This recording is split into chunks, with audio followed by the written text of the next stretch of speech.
Bueno, muy buenos días a todos. Hoy tenemos un día muy especial porque de una manera académica iniciaremos la celebración de los 30 años del Centro de Prevención Cardiovascular de la Fundación Clínica Chayo.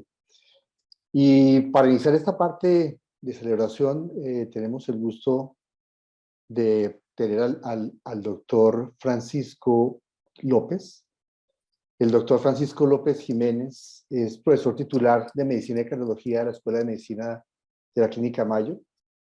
Es un honor porque es el primer latino en tener este rol académico dentro de Clínica Mayo. Actualmente es el jefe de la división de Cardiología Preventiva y director de la investigación del Abraham Healthfield Living Center.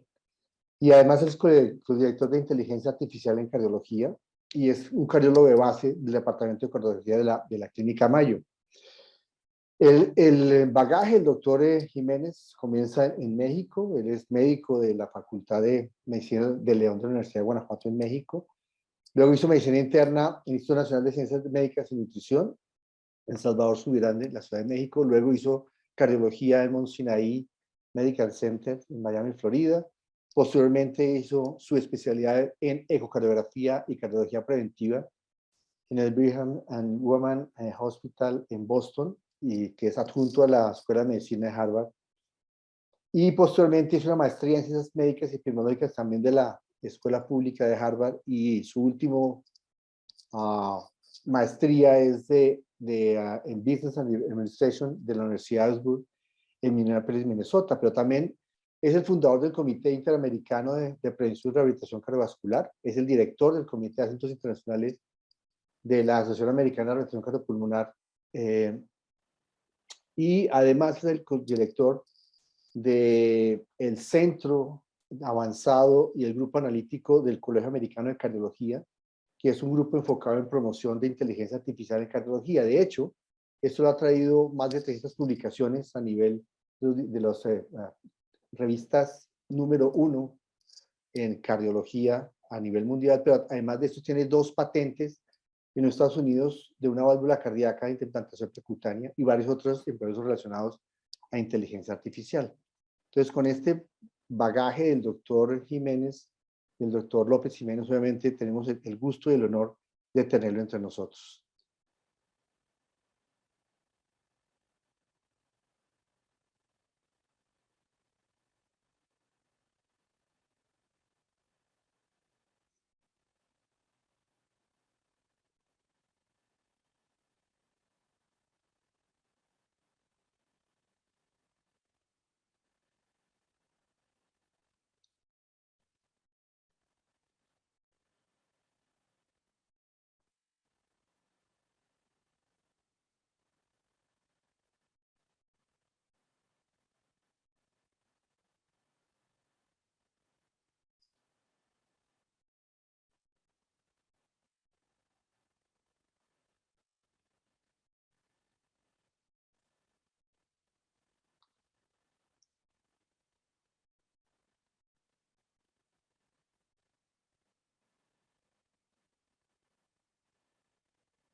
Un placer y un gran honor estar aquí con ustedes.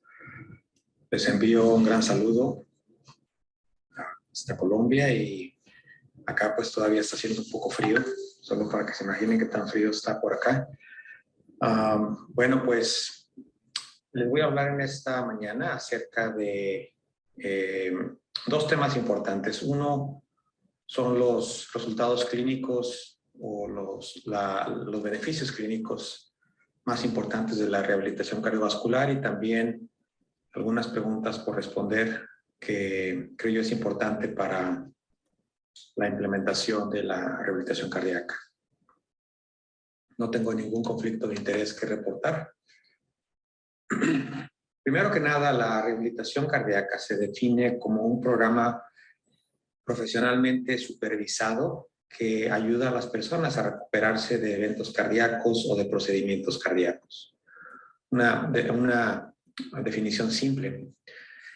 Los componentes básicos de la rehabilitación cardíaca, como muchos de ustedes lo saben bastante bien, incluyen más allá que el ejercicio. Y ellos involucran una evaluación inicial, consejería nutricional, manejo de factores de riesgo como tabaquismo, colesterol elevado, obesidad, hipertensión y diabetes. Por supuesto que incluimos también el aumento en la actividad física y en la prescripción de ejercicio, así como evaluación psicológica y también proveer con consejería adecuada cuando existe estrés alto o alteraciones del humor como depresión o ansiedad. En los Estados Unidos, las indicaciones de rehabilitación cardíaca, que son las que paga Medicare y que son las reglas que siguen prácticamente todas las aseguradoras médicas, esto es en hospitales privados, incluye el haber tenido un infarto agudo del miocardio, cirugía cardíaca, revascularización coronaria, incluyendo cirugía y también stents, el diagnóstico de angina estable con evidencia objetiva de isquemia. Recientemente se ha aprobado también la cobertura para reemplazo valvular, tanto quirúrgico como percutáneo, insuficiencia cardíaca, trasplante cardíaco y lo más reciente es enfermedad periférica arterial. Los beneficios de la rehabilitación cardíaca son muchos y pues en esta diapositiva les resumo los más importantes. La rehabilitación cardíaca ha demostrado que mejora los síntomas, tanto de angina como disnea, como ataque al estado general y otros síntomas causados por enfermedades cardiovasculares. Mejora la calidad de vida y ese es un punto muy importante, pues el beneficio de cualquier intervención médica debe de prolongar la vida, prevenir eventos o mejorar la calidad de vida e idealmente todos ellos. Bueno, la rehabilitación cardíaca mejora la calidad de vida. Mejora también la adherencia a los tratamientos de prevención secundaria, es decir, medicamentos para reducir colesterol, mejorar el control de la tensión arterial, el control de la diabetes. Y lo más importante de todo es que reduce la mortalidad. Y digo lo más importante porque a fin de cuentas, uno de los resultados clínicos más importantes, tanto para el paciente como para los médicos, es y debe ser el que una persona viva más. También se reducen la recurrencia de eventos. Y en las siguientes diapositivas les voy a dar un resumen de algunas situaciones clínicas o escenarios clínicos donde la reducción de la mortalidad es lo más evidente y comprobado. En este estudio publicado ya en el 2014, donde se evaluó la tasa de readmisión y de mortalidad después de un infarto agudo del miocardio, comparando sujetos que hacían rehabilitación cardíaca y los que no, se demostró que aquellos que hicieron rehabilitación cardíaca tenían una probabilidad de estar libres de eventos mucho mayor que aquellos que no tuvieron rehabilitación cardíaca, mostrado aquí con la línea verde y azul. Vean cómo la reducción de riesgo es inmensa, no es pequeña, es inmensa. Y para ponerle un valor numérico, la reducción del riesgo fue cerca del 40%, es decir, el hazard ratio fue 50.58. La reducción, que es el 1 menos esto, es prácticamente 40% de reducción de riesgo. Entonces, bastante reducción. Esto equivale a una reducción relativa de riesgo del 45% y un número necesario por tratar de 2. Es decir, por cada 2 personas que hagan rehabilitación cardíaca después de un infarto, vamos a prevenir una muerte o una readmisión después del infarto inicial. Para poner esto en contexto, muchísimas de las intervenciones médicas que hacemos en cardiología tienen un número necesario por tratar de 10, cuando es muy bueno, de 20, si es bien. Estatinas, por ejemplo, para prevención primaria, tienen un número necesario por tratar de 100. Es decir, 100 personas tienen que tomar estatinas para prevenir un infarto. Tenemos que implantar 100 desfibriladores implantables para prevenir 2 eventos. Es decir, que el número necesario por tratar es de 50, porque de cada 100 implantaciones se previenen 2 eventos. Entonces, solo para mostrar el beneficio de la rehabilitación cardíaca es tan impresionante, particularmente después de un infarto del miocardio. En otros escenarios, por ejemplo, la rehabilitación cardíaca, cuando se prescribe después de cirugía de bypass coronario, también hay una reducción importante en el riesgo, con número necesario por tratar de 4. El impacto en la mortalidad después de revascularización con stents es más modesto, pero sigue siendo estadísticamente significativo. Ya en este caso, el número necesario por tratar es de 12. Sigue siendo bueno, les decía que un número de 10, 12 se considera bastante bueno y que es aún mucho mejor que muchas intervenciones que hacemos en cardiología. Y esos son estudios distintos, no es que todos los datos vengan de un solo estudio. En este estudio, por ejemplo, fue similar a la gráfica previa, pero en este fue específico para rehabilitación cardíaca después de un infarto en pacientes diabéticos. Y vean cómo pacientes que hicieron rehabilitación cardíaca tienen una reducción bastante significativa comparados con los que no la hicieron, diabéticos después de una revascularización coronaria con stents. En este caso, el número necesario por tratar fue de 6, bastante bueno. Bueno, pues revisamos los estudios más, yo diría los más importantes, los más significativos, los más concluyentes en relación al beneficio de la rehabilitación cardíaca en términos de mortalidad especialmente. Y me enfoqué a mortalidad porque, como ustedes saben, muerte es algo que es inequívoco, es sí o no, es algo que se puede confirmar, es algo que no depende de la interpretación ni de un método diagnóstico, como prácticamente todos los otros eventos que evaluamos, que están sujetos a sesgo.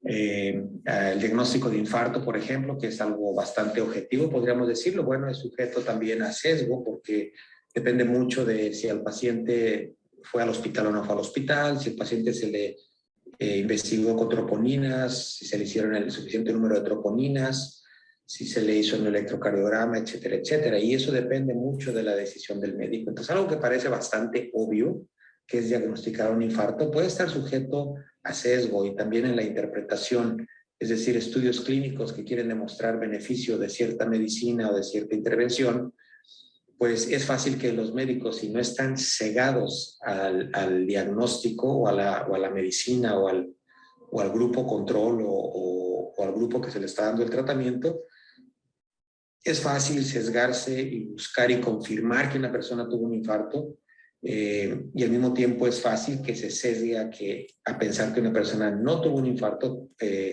porque no se busca lo suficientemente intenso.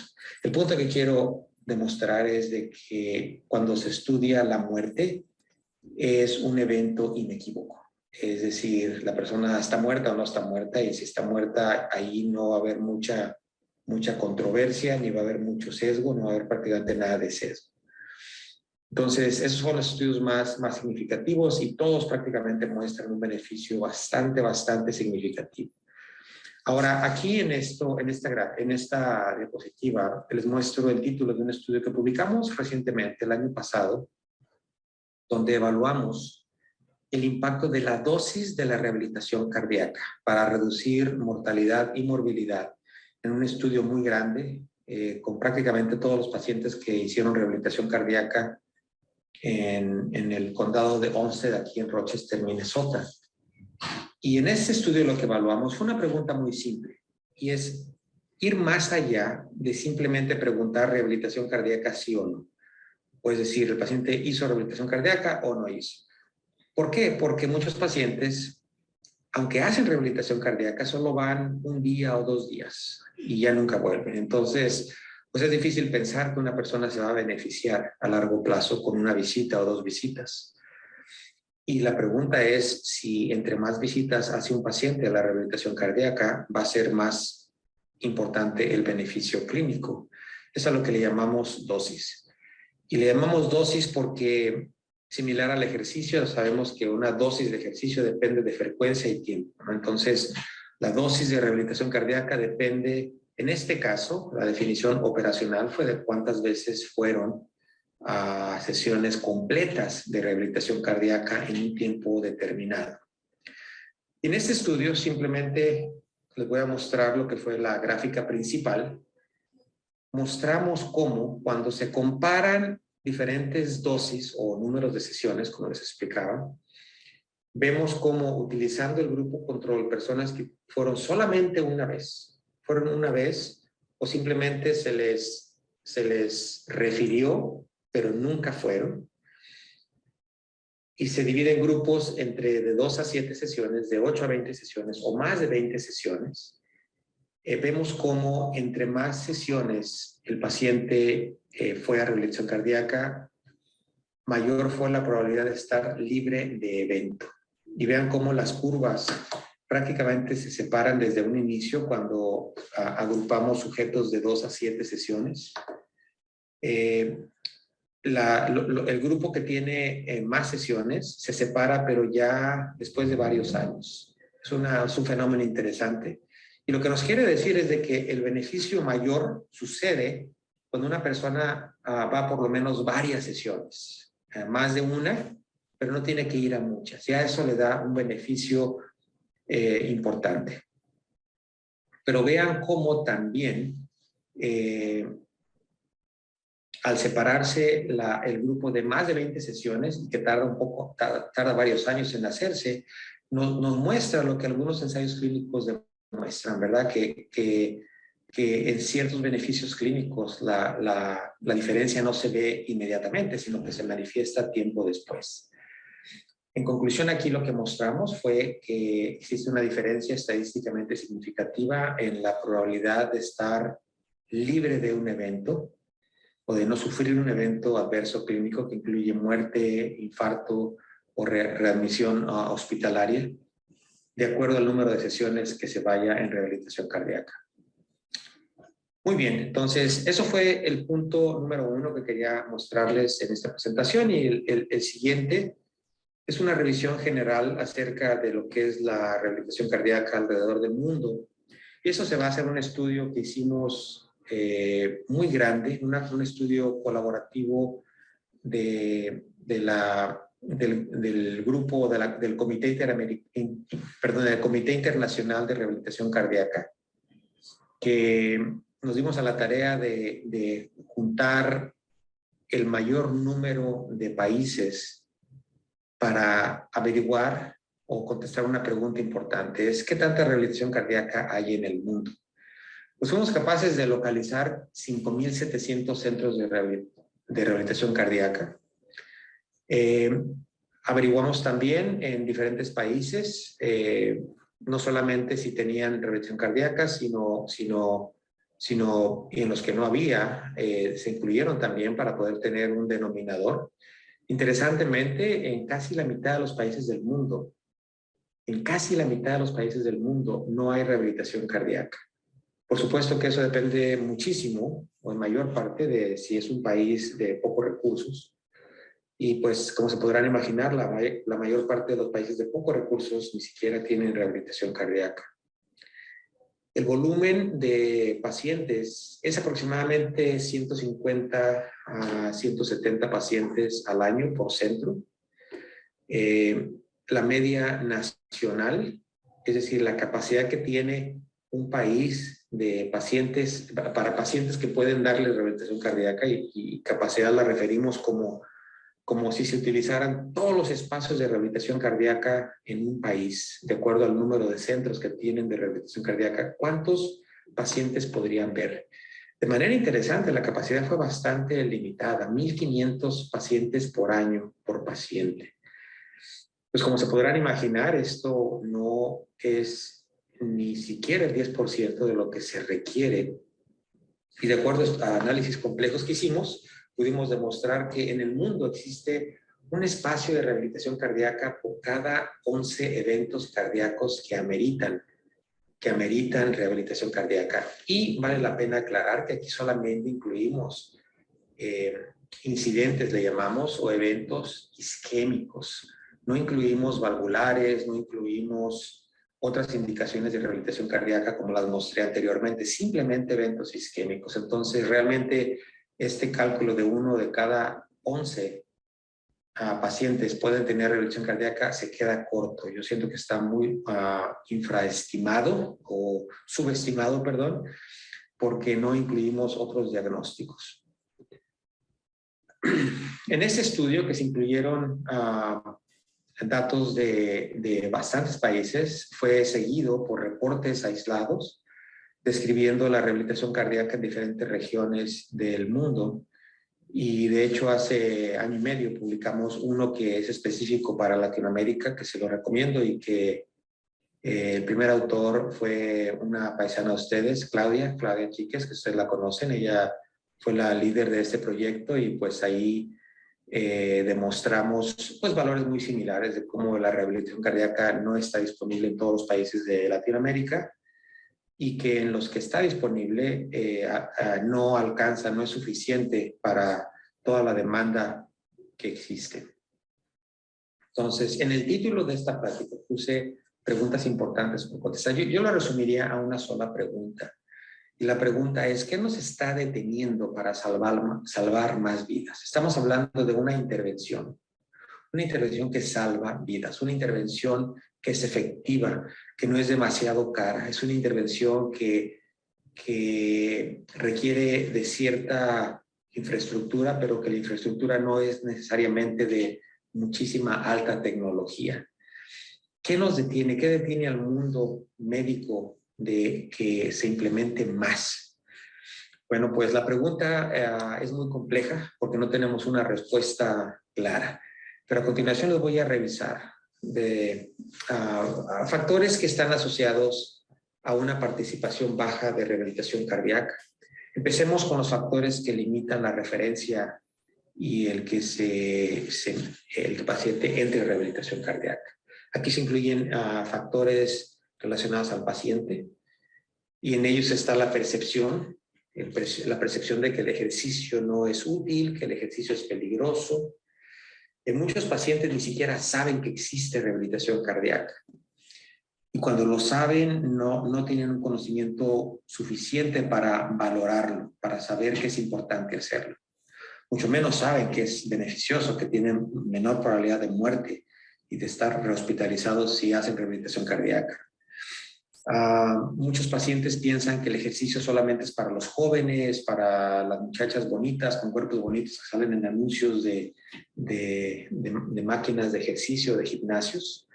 Entonces las personas ya de más avanzada edad piensan que el ejercicio no es para ellos y mucho menos la rehabilitación cardíaca completa.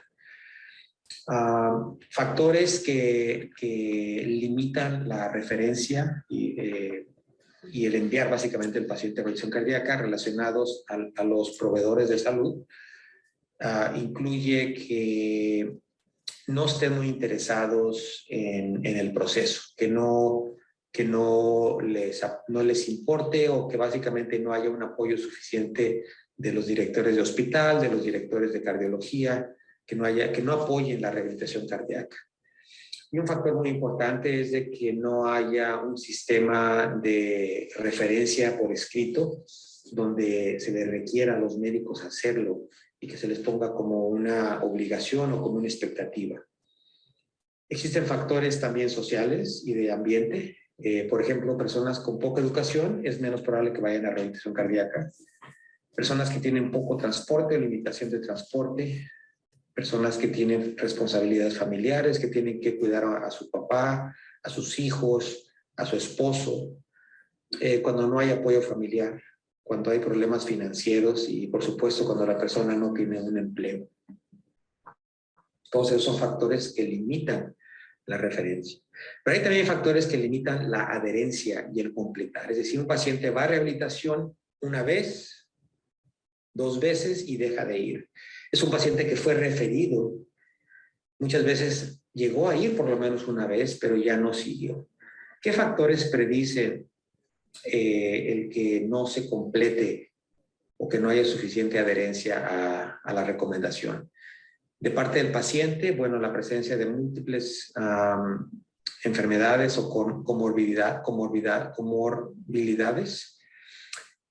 Personas jóvenes, de manera interesante, es más probable que dejen de ir, probablemente se inhiben cuando ven gente de más edad ahí haciendo ejercicio, o quizá porque como trabajan seguramente y tienen más responsabilidades de la familia, pues hace que las personas más jóvenes vayan menos a la rehabilitación cardíaca. Personas con depresión o nivel de ansiedad alto tienden a tener menos adherencia a la rehabilitación. Personas con diabetes, personas que tuvieron un infarto, curiosamente es menos probable que terminen la rehabilitación cardíaca. Los fumadores activos, también es menos probable que terminen la rehabilitación cardíaca. No sabemos por qué, es posible que sientan pena, que sientan que no tienen fuerza de voluntad, no lo sabemos. Personas físicamente inactivas y personas también que no tenían historia de problemas cardíacos o coronarios, es menos probable que terminen. Ambientes sociales, factores sociales, personas divorciadas o separadas, es menos probable que terminen la rehabilitación.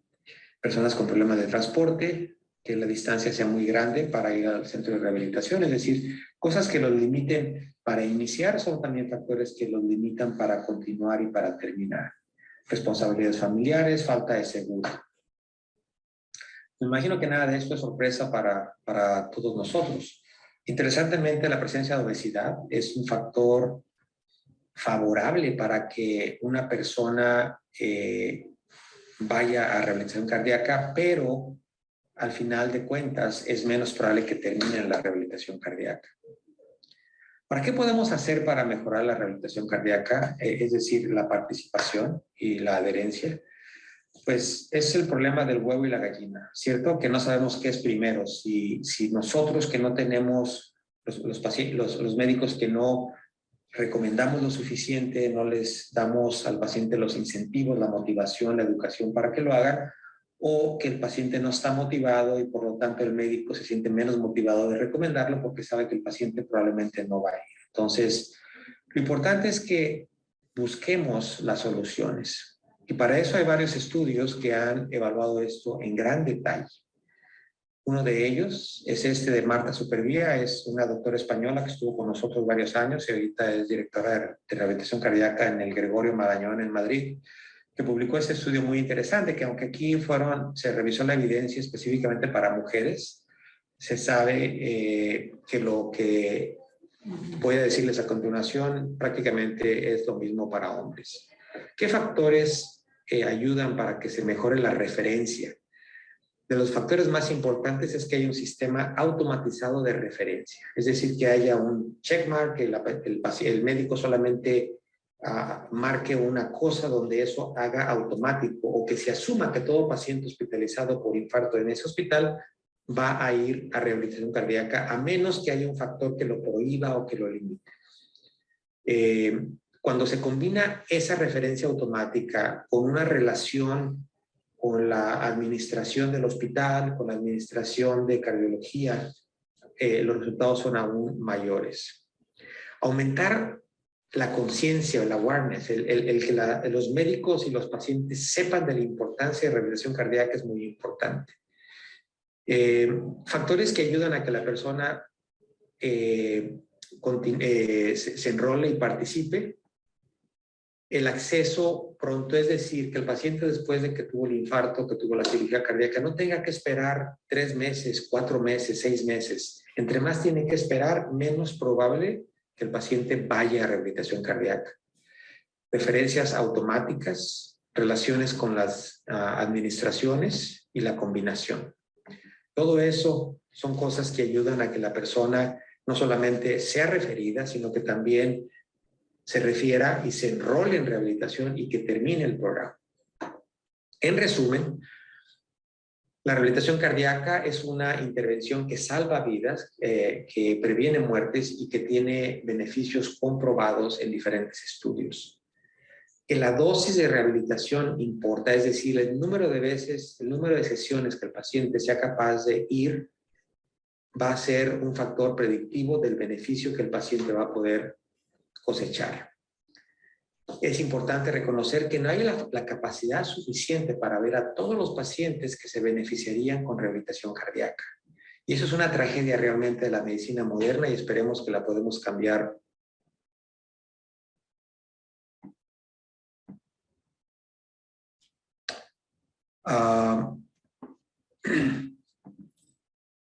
Cuando sea disponible, cuando está disponible la rehabilitación cardíaca, no se utiliza lo suficiente, es decir, no solamente no hay suficientes centros de rehabilitación cardíaca, sino donde los hay, no están a cupo lleno, no están llenos completos, hay mucho espacio todavía que no se utiliza lo suficiente.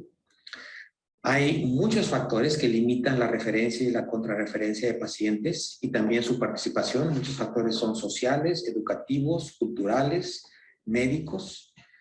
Hay también factores que limitan que el paciente complete su programa de rehabilitación cardíaca. Muchos son muy similares que los factores que limitan la referencia, pero no son los mismos.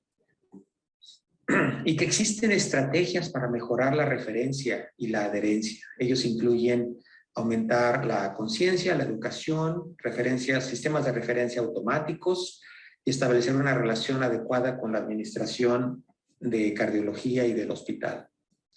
Y lo más importante es recordar que es una responsabilidad moral para todos nosotros, cardiólogos, rehabilitólogos, cirujanos, enfermeras, líderes en rehabilitación, líderes, directores, administradores, el incrementar la disponibilidad de rehabilitación cardíaca y de mejorar la referencia a la rehabilitación cardíaca. Esto no es una cosa que los pacientes van a resolver, que los sistemas de salud van a resolver. Creo que es una responsabilidad compartida y tenemos que llevarla con nosotros. Pues esto es todo. Muchísimas gracias. Espero que les haya gustado. Espero que podamos tener un espacio para preguntas y respuestas. Saludo para todos. Adiós. Doctor López, muchísimas gracias por su excelente conferencia. Doctor López. Gracias por la invitación. Es para mí un gran placer y un gran honor estar aquí con ustedes. Les envío un gran saludo hasta Colombia y acá pues todavía está haciendo un poco frío, solo para que se imaginen qué tan frío está por acá. Bueno, pues ya que se nos unió el doctor López a las preguntas, sí le pediría el favor a los asistentes, si tienen preguntas por el chat interno, las puede hacer para que el doctor López las pueda responder. Doctor López, buenos días. Hola Juan, muy buenos días. Aquí estoy sin imagen porque estoy todavía caminando en el aeropuerto, pero con gusto puedo tomar preguntas. Perfecto.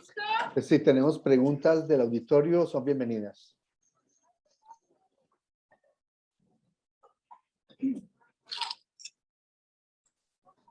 Bueno, mientras llegan las preguntas del auditorio, Francisco, usted tendría algunas inquietudes. ¿Qué porcentaje de los pacientes que tienen ustedes dentro del programa de rehabilitación cardíaca se mantienen? O sea, ¿qué porcentaje de deserción tienen ustedes? Pues más o menos como el 70% terminan todas las sesiones que se les dieron. Yo diría casi todos terminan por lo menos 10 sesiones. Uno que otro se va antes, pero yo diría que la gran mayoría termina por lo menos 8, 10 y 50-60% terminaría todas las 36 que recomendamos. Perfecto, muchas gracias. Tengo aquí una pregunta. Es, ¿qué papel podría jugar la rehabilitación virtual actualmente? Oh, excelente pregunta. Realmente no hablé prácticamente nada de lo que era la porción virtual, porque sí, eso sigue en evolución, pero Lo que les puedo decir es de que el COVID vino a revolucionar y a acelerar el proceso de aprendizaje para todos nosotros, de cómo proveer rehabilitación cardíaca de manera remota. Yo realmente creo que es el futuro de la rehabilitación cardíaca y eso va a resolver muchos de los problemas que tenemos con pacientes que no pueden ir, que viven muy lejos, que se les dificulta transporte, movilidad, etcétera, etcétera. Lo que tenemos que hacer es seguir analizando, investigando cuál es el modelo más efectivo, porque hay rehabilitación remota buena y hay rehabilitación remota que es muy mala. Entonces, durante la pandemia, mucho se basó en llamadas por teléfono y ver cómo estaban y decirles que hicieran ejercicio. Yo no creo personalmente que eso sea de impacto. Yo no creo que la persona va a tener la misma motivación, va a tener la misma sensación de seguridad cuando hace eso que cuando lo está haciendo en un centro de rehabilitación. Pero hay otros programas de rehabilitación remota donde los pacientes pueden tener una consulta de video diaria, donde pueden estar en grupos con video, donde pueden tener monitoreo del electrocardiograma, monitoreo de tensión arterial, de otros signos vitales en su casa, que se transmite de manera automática al centro. Entonces, eso yo lo creo como de mucho más eficacia y va a ser quizá el modelo a seguir. Y en muchos casos yo creo que va a haber un modelo híbrido donde el paciente va al centro unas 3, 4 veces y ya después sigue el programa en su casa. Pero lo que repito es que la pandemia lo que vino es darnos, bueno, así como trajo muchas cosas muy malas, trajo algunas cosas buenas y una de ellas fue acelerar el proceso de desarrollo y para nosotros de entender y aprender más acerca de cómo dar rehabilitación por vía remota. Perfecto, doctor. Pues, hablando de pandemia, precisamente hace una pregunta al respecto. ¿Cómo es el proceso de rehabilitación en pacientes luego de padecer COVID? Oh, excelente y excelente pregunta. De hecho, en los próximos 2 años debemos de esperar que un porcentaje importante de nuestros pacientes en rehabilitación va a tener síndrome post-COVID. Ahorita se reporta acá en Estados Unidos que 1 de cada 5 personas que les dio COVID van a tener síndrome de crónico de post-COVID. Y acá lo estamos también tratando de integrar dentro de las indicaciones para pacientes, especialmente pacientes con enfermedad cardiovascular que les dio COVID, porque tienen muchos síntomas, muchos de ellos reales, algunos quizá nada más porque se los imaginan, eso es algo que sigue controversial. Lo que nosotros estamos proveyendo o dándole a esos pacientes es algo muy similar que los programas de rehabilitación cardíaca, es decir, enfocándonos en ejercicio, en manejo de factores de riesgo y fundamentalmente en darle a los pacientes la confianza de que pueden tener esperanza, de que van a mejorar su capacidad funcional, sus síntomas se van a reducir, etcétera, etcétera. Muchas veces es solo que tuvieron un desacondicionamiento significativo y segundo, que desarrollan un síndrome de alerta somática, es decir, cualquier dolorcito que tengan le ponen atención y se enfocan a ese dolor. Entonces tratamos de quitarles esa atención excesiva al cuerpo, a las cosas somáticas y enfocarse más a ejercicio, a cambios de estilo de vida, a tomar sus medicinas y a tener confianza. Muchas gracias, doctor López. Tenemos otra pregunta es, ¿qué estrategias en cuanto a diversificación de la actividad física plantean ustedes en el programa? Por ejemplo, yoga, tai chi, ¿y cómo individualizan estas intervenciones? Sí, muy bien. Eso lo hacemos de manera muy planeada, muy estandarizada, en el sentido de que a todo paciente se le tienen que dar 3 tipos de recomendaciones de ejercicio. Uno, el aeróbico, el que estamos más acostumbrados, y en ese pues nos enfocamos a que tenga programas de intervalo para que acelere que gane más capacidad funcional de una manera más rápida. Y también con ejercicios aeróbicos pues tradicionales de caminata, a correr o a nadar o andar en bicicleta. Enfocamos también insistimos también que tiene que tener una porción de su ejercicio, tiene que ser ejercicio de resistencia. Y en ese pueden ser pesas, pueden ser pesos libres, pueden ser máquinas. o pueden ser con bandas elásticas, especialmente en las personas de edad avanzada, donde ya una banda ya le da suficiente resistencia para considerarse ejercicio de resistencia. Y lo último es la recomendación de ejercicios de flexibilidad, especialmente pacientes arriba de 50 años. Y lo que tratamos es integrar los tres en una sola sesión para que empiecen con flexibilidad, hagan un poco de resistencia y terminen con ejercicios aeróbicos. Y pues como todos aquí me imagino saben, los tres tipos de ejercicios tienen beneficios complementarios y yo creo que el ejercicio que más se ha ignorado es el de resistencia, porque se ha demostrado que ayuda mucho para mejorar la resistencia a la insulina, para mejorar el control de tensión arterial, para motivar al paciente, darle más energía durante el día y especialmente arriba de los 55 años para prevenir la pérdida de la masa muscular. Lo hacemos individualizado, lo tratamos de hacer individualizado y nos enfocamos para la porción de aeróbico, nos enfocamos en cómo les va al paciente en la prueba de esfuerzo inicial. Entonces, de acuerdo a eso, usamos la frecuencia cardíaca que tuvieron máxima y usamos un 80-85% de esa frecuencia que tuvieron máxima durante la prueba de esfuerzo inicial o de entrada. Eso es a lo que nos enfocamos en la individualización. Otros factores pues, son más lógicos, como a pacientes ancianos se les enfoca en pocos pesos. El paciente que tiene problemas musculoesqueléticos o de espalda, tiene uno que individualizarlo muy, muy bien para que no tenga peso en la espina dorsal. Pero yo lo que le digo a los pacientes es de que a menos que sea cuadripléjico, todo el mundo debe de ser capaz de hacer ejercicio, de todos. Doctor López, muchas gracias. Preguntan, ¿qué otras estrategias cree usted se puede tener aparte de la referencia automática para incrementar la remisión de los pacientes a los programas? Muy bien, pues hablando de referencia, es decir, el enviarlo, o sea, antes de que el paciente decida y todo eso. Realmente lo que más ha demostrado eficacia es el que se cambien sistemas. Y eso implica que algo se haga de manera lo más automática posible. Ese es uno. Entonces, eso usualmente está en base de órdenes que están ya estandarizadas, que hay una hojita que lo único que tiene que hacer el médico es checar el cuadrito donde dice rehabilitación cardíaca o que esté ya checado y que tenga que quitarle la marca. O sea, que el default sea que va referido a menos que el médico diga que no.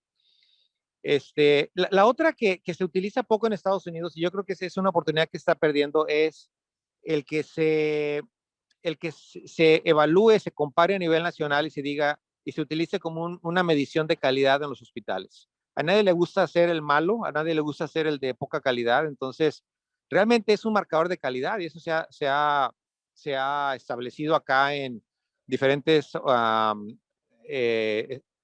zonas del gobierno de Estados Unidos que regula la calidad de los hospitales.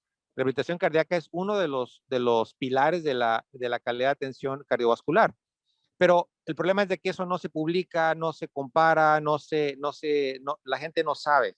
Entonces yo creo que un hospital que esté haciendo rehabilitación cardíaca tiene que promover, tiene que presumirlo, es el punto, para que los que no lo están haciendo no se queden atrás.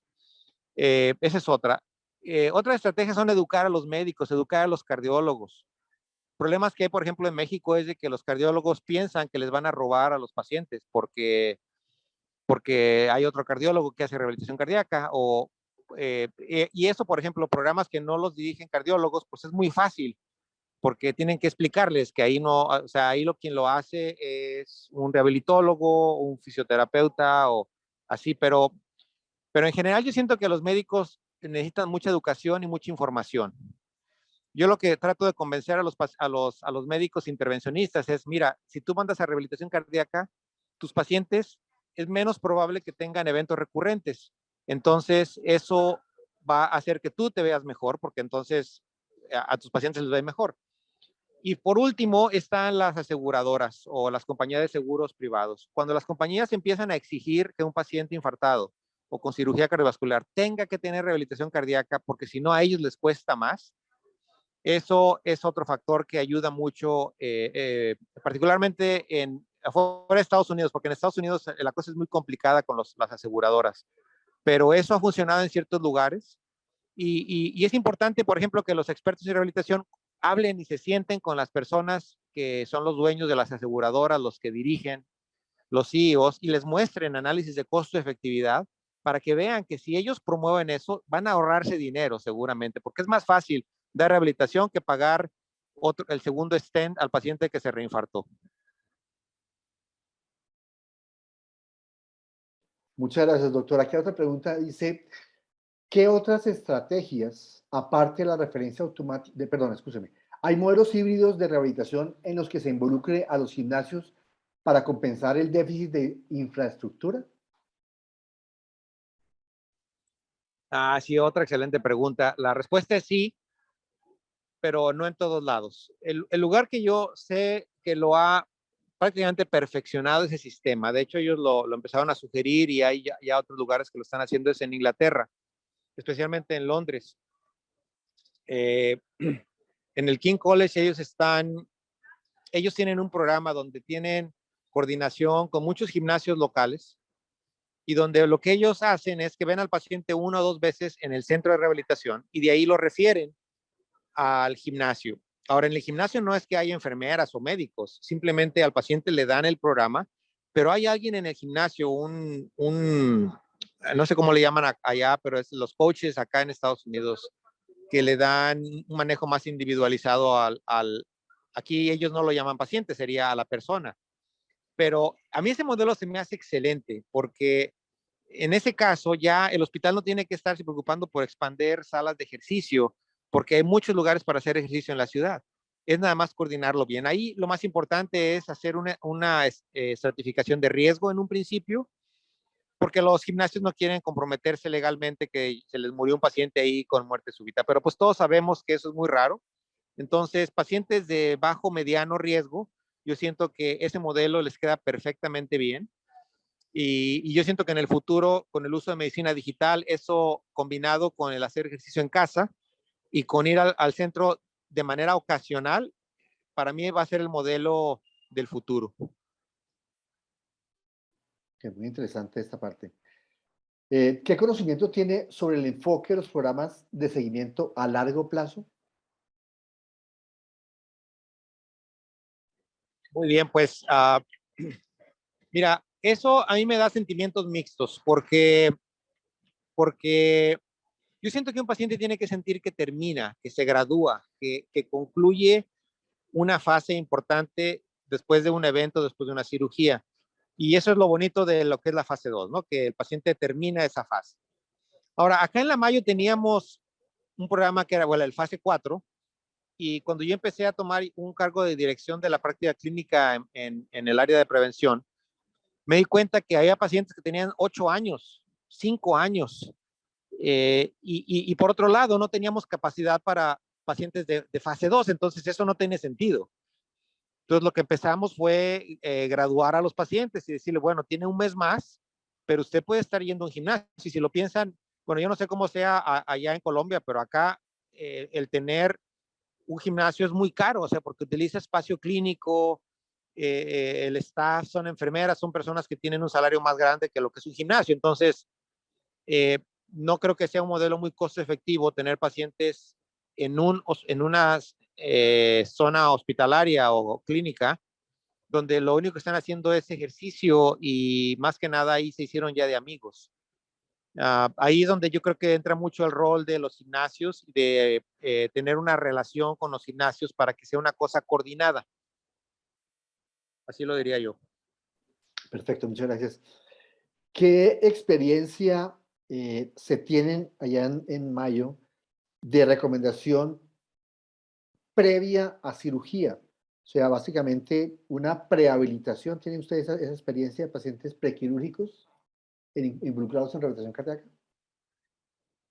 Sí, muy bien. Esa pregunta,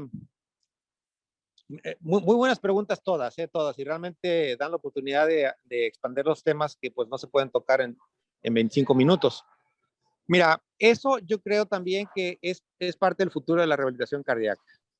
Acá lo estamos haciendo ya en algunos pacientes, lo estamos haciendo en pacientes que se van a trasplantar, en pacientes que van a tener cirugías muy significativas como trasplante combinado de pulmón y de corazón, también lo hacemos.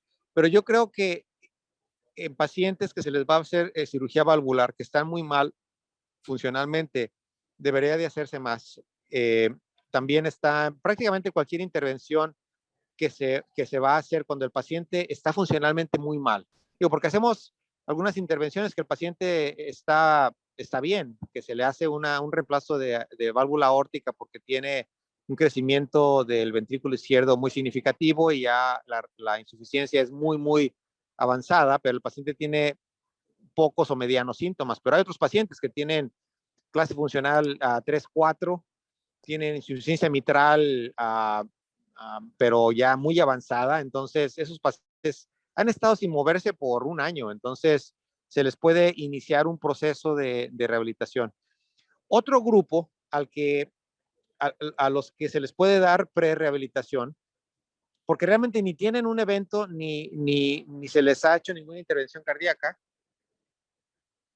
es que son los grupos de pacientes que tienen, por ejemplo, hipertrofia, ¿cómo le llaman? Enfermedad hipertrófica, cardiomiopatía hipertrófica, perdón. Eh, Son pacientes que casi no hacen ejercicio porque tienen miedo, porque todo el mundo les ha dicho que no hagan ejercicio. Personas que tienen aortopatías, que tienen ya un aneurisma, todavía no está para operarse. Son pacientes que se les puede ayudar a incorporar un programa de ejercicio de una manera segura, que eventualmente cuando tenga que tener la cirugía de miectomía o de reemplazo de la aorta ascendente, van a estar en mucho mejor condición que cuando ya les dijeron que no se moviera nada, ¿no? Porque eso sabemos que no es la recomendación adecuada. Sin embargo, la realidad es que hay muy pocos datos y casi todas las restricciones que se han dado de ejercicio a ciertos grupos se basan en presunciones, en cosas que pensamos que está mal. Pero yo siento que es tiempo de empezar a retar esas recomendaciones que tienen décadas, como el paciente que tiene ortopatía que no haga ejercicio de resistencia. O sea, yo siento que en una vida diaria toda persona está haciendo cierta resistencia, entonces con moderación se pueden meter programas que el paciente se prehabilita para cuando eventualmente requiera cirugía. Perfecto, ya estamos terminando nuestro tiempo, doctor López, agradeciéndole su disponibilidad. Y hay una pregunta que dice, ¿qué pruebas están realizando los pacientes post-COVID que ingresan a los programas de rehabilitación? Bueno, ahí lo más importante es saber cómo fue, qué tan grave fue la presentación del COVID.